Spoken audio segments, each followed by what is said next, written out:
And so Jim and Marsha McCormick, you two are with us tonight. And I wonder if you'd like to talk a little bit about what it feels like, lo, these 4 years later, watching your first Mercy Scholars graduate. Well, it just feels fantastic. Just fantastic. It wasn't that long ago that, as Bob Niehaus mentioned, he on the phone called me and said, gee, I've got an idea here, and maybe it could be applied to the school where you're on the board of trustees, Mercy. And he told me about this idea. The idea was to put some scholars in a totally different situation than we're seeing on the news all the time about college debt. And he said, well, what do you think about that? I said, I like it. He said, well, how about joining me in terms of funding some of the Mercy Scholars? And I said, well, let me think about it.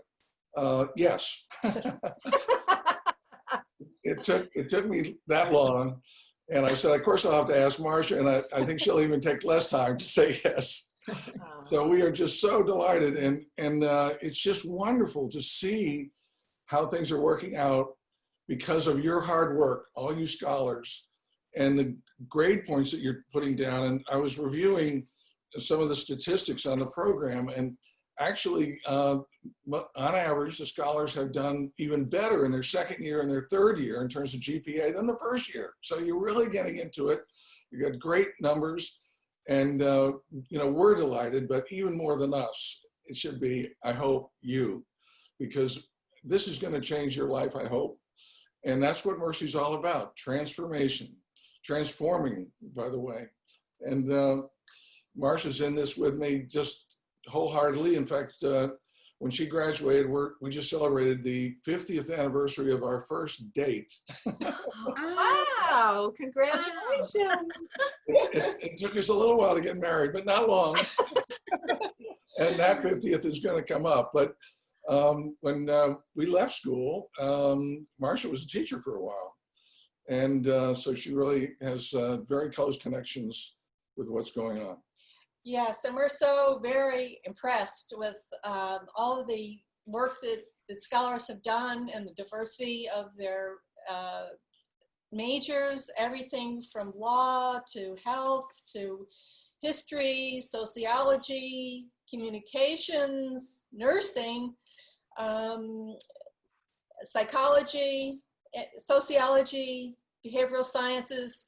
It's just an incredible spectrum. And you're ready to fly. Oh, let me ask you something. Has it been meaningful to you to know them over these years? And I mean, this isn't just, you put money into something and you get numbers at the end of the year. These are students who you know personally. Yeah, absolutely. It's just been a pleasure meeting the students at some of these receptions and meeting their parents, and I'm so proud of them. Oh my goodness.